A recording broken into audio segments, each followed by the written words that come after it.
ክቡራትና ክቡራን አንድ ነገር ልንገራችሁ። ስትሸነፉ ሁሉም ሰው የህይወት አሰልጣኝ ላይፍ ኮች ይሆንባችኋል።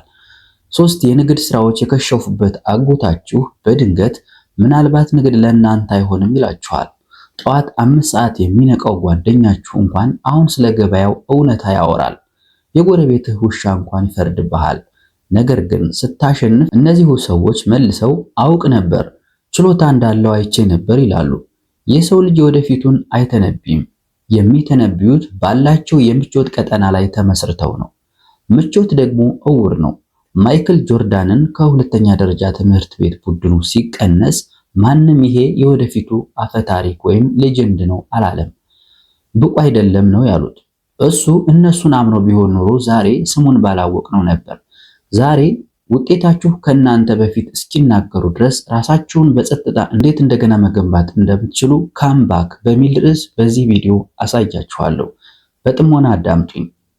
ካምባክ ማለት በቀላል አማርኛ እንደገና መመለስ ወይም ከውድቀት በኋላ አንሰራርቶ መነሳት ማለት ነው። ከውድቀት መነሳት ማለት አንድ ሰው ስራው ሲፈርስ፣ ገንዘቡን ሲያጣ ወይም በሰዎች ዘንድ ሲናቅ ቆይቶ በጠንካራ ስራ ተመልሶ የቀድሞውን ስኬት ሲያልፍ ወይም ይበልጥ ጠንካራ ሆኖ ሲገኝ ካምባክ አደረገ ይባላል። ለምሳሌ ስፖርተኛ ጉዳት ደርሶበት ለረጅም ጊዜ ከሜዳ ርቆ ቆይቶ ተመልሶ ዋንጫ ሲያነሳ፣ ነጋዴም ኪሳራ ደርሶበት ከዜሮ ተነስቶ እንደገና ትልቅ ኩባንያ ሲገነባ። ሌዲስ ኤንድ ጀንትልሜንስ፣ ለቮይስ ኦፍ ዊል አዲስ ከሆናችሁና ዩቲዩብ ላይ ቁም ነገር ማየት የምትመጡ ሰዎች ቻናሉን ሰብስክራይብ፣ ቪዲዮውን ደግሞ ላይክ በማድረግ ጀምሩ። እንዲሁም ለምትወዷቸው ሼር አድርጉላቸው። እስከ ፍጻሜው ድረስ አብራችሁን ቆዩ። መልካም ቆይታ። የእናንተ ብቅ ማለት ወይም ካምባክ ማድረግ ሁሉንም ሰው ያስደነግጣል። ይሄ የሚሆነው ልዩ ስለሆናችሁ ሳይሆን ታጋሽ ስለሆናችሁ ነው። አብዛኛው ሰው ታጋሽ አይደለም፣ ስሜታዊ ነው። ሰኞ አንድ ነገር ይጀምራሉ፣ ሮብ ሞቲቬሽን ይፈልጋሉ፣ አርብ ደግሞ ውጤት ይፈልጋሉ፣ እሁድ አዲስ ህልም ይፈልጋሉ። ያ ትልቅ ዓላማ ወይም አምቢሽን አይደለም፣ መዝናኛ ነው። ስቲቭ ጆብስን ተመልከቱ። ከአፕል ተባረረ። በአብዛኛው ሰው ላይ ቢደርስ ኖሮ በዝምታ ይጠፉ ነበር። እሱ ግን አልጠፋም፣ ተማረ፣ እንደገና ገነባ። ከዚያም ይበልጥ ጠንክሮ ተመለሰ። ዓለም ውጤትን ታከብራለች፣ ነገር ግን መጀመሪያ ኢጎህን ትፈትናለች። ኢጎ ደግሞ ውድ ነው። ጃክማንን ተመልከቱት። የተለያዩ መስሪያ ቤቶችን አንኳኩቷል፣ ግን ሊቀጥሩት አልፈለጉም። እሱም ቁጭ አላለም። ግዙፉን የዓለማችንን የኦንላይን ገበያ አሊባባን መሰረተ። አንድ ጥያቄ ልጠይቃችሁ፣ ለምንድን ነው የምትቸኩሉት? ራሳችሁን ከሌሎች ጋር እያወዳደራችሁ ነው ወይስ እየተወዳደራችሁ? ምክንያቱም እነዚህ በጣም የተለያዩ ቃላቶች ናቸው። ማወዳደር ወይም ኮምፔሪንግ ደካማ ሲያደርግህ፣ መወዳደር ወይም ኮምፒውት ግን ምርታማ ያደርግሃል። በ12 አሳታሚዎች ስትከለከል ተሰጥቶ የለኝም ማለት ትታ ምናልባትም ገና አልተረዱኝም ብላ ከ500 ሚሊዮን በላይ ኮፒዎች መሸጥ ብቻ ሳይሆን አብዛኞቹ ወደ ፊልም መቀየር የቻለችው ጠንካራ ሴት ታሪክ ልንገራችሁ።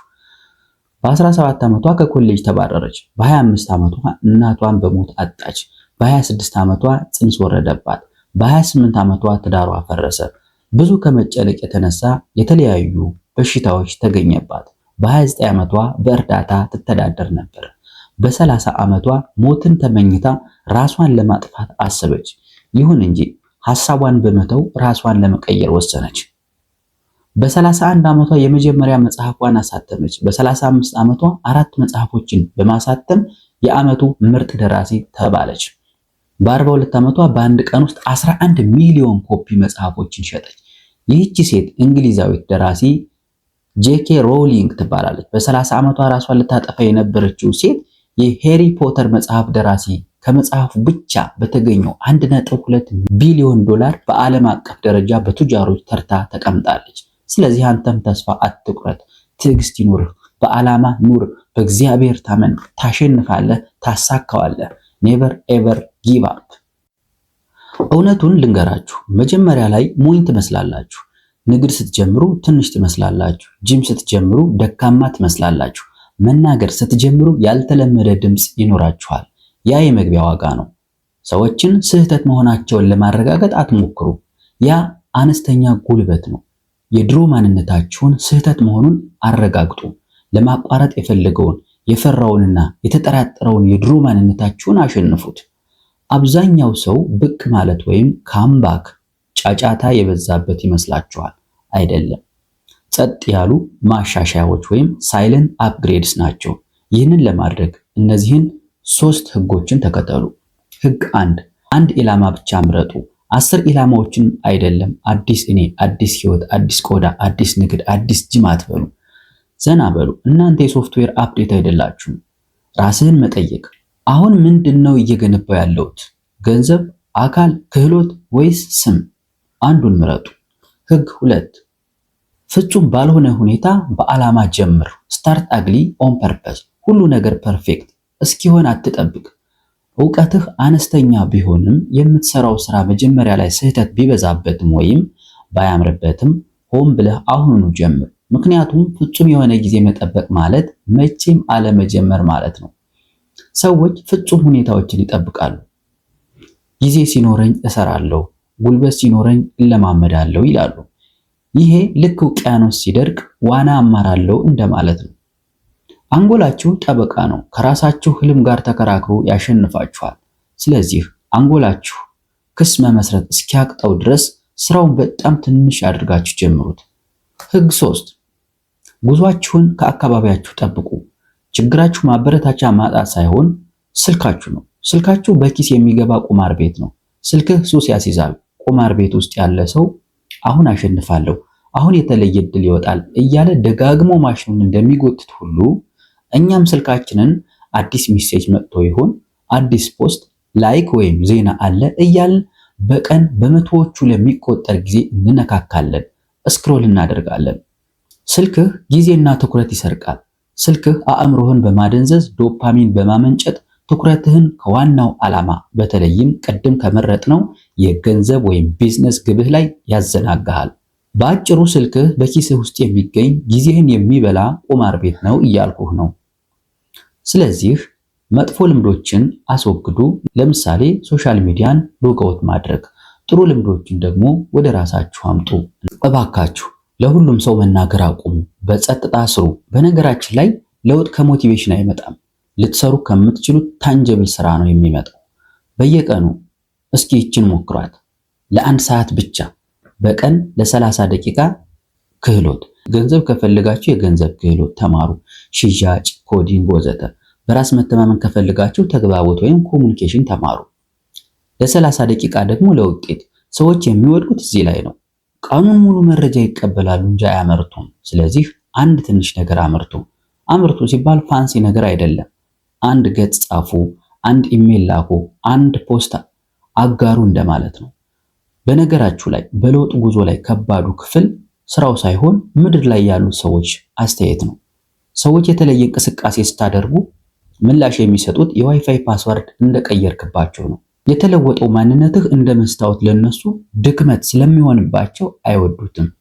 አንተ ለምን አትለወጥም የሚል ጸጥ ያለ ጥያቄ ይጠይቃቸዋል። ስለዚህ በቀልድ መልክ ወደኋላ ሊጎትቷችሁ ይሞክራሉ። ሴሬና ዊሊያምስን ወይም ክርስቲያኖ ሮናልዶ ተመልከቱ።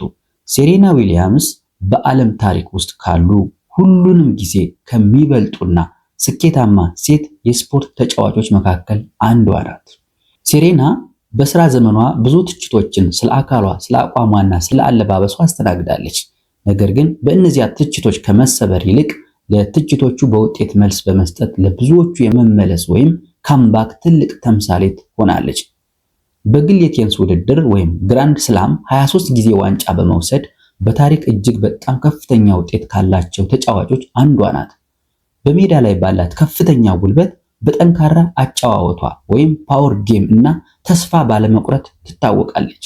ከቴኒስ ባሻገር አሁን ላይ ስኬታማ ባለሀብት ወይም ኢንቨስተር እና የፋሽን ዲዛይነር በመሆን በንግዱ ዓለምም ትልቅ ተጽዕኖ እየፈጠረችም ትገኛለች። ሰዎች እሷን ችላ ለማለት ሲሞክሩ ወይም ሲተቿት፣ እሷ ግን በጸጥታ ስራዋን በመስራት ውጤቷን አሳይታለች። አንተም በገንዘብ ግብህ ላይ እንደ ሴሬና ዊሊያምስ ተቃውሞዎችንና ትችቶችን ወደ ጉልበት መቀየር ትችላለህ። ተቃውሞዎችህን እለፋቸው። ለውጥህንም ለማስረዳት አትከራከር። ፈገግ በልና ጉዞውን ቀጥል። ቤተሰብም ቢሆን አስተማማኝ ስራ ያዝ ሲላችሁ አትከራከሩ። መዋቅርና እቅድ ስጧቸው። ይህንን ክህሎት እየተማርኩ ነው፣ እያመለከትኩ ነው በሏቸው። ውጤት እስኪመጣ አደብ ግዙ። ሊዮኔል ሜሲንና ኦፕራ ዊንፍሬን ተመልከቱ። ትችቶችን አልፈው ማንነታቸውን የገነቡት። ሊዮኔል ሜሲን በቁመቱ ምክንያት፣ ኦፕራ ዊንፍሬን በመልኳ አስቀያሚነት ተሳልቀውባቸው ነበር። አሁን ደግሞ የዓለም ሕዝብ እያጨበጨበላቸው ነው። ስለዚህ ዛሬ ቢያንስ አንድ ግብ መርጠን እንጀምርና ስኬታችንን እናሳድድ። እስከ መጨረሻው ድረስ አብራችሁኝ ስለቆያችሁና የለውጡ አካል ስለሆናችሁ አመሰግናለሁ። ማይ ፍሬንድስ ላይክ እና ሰብስክራይብ ማድረጉን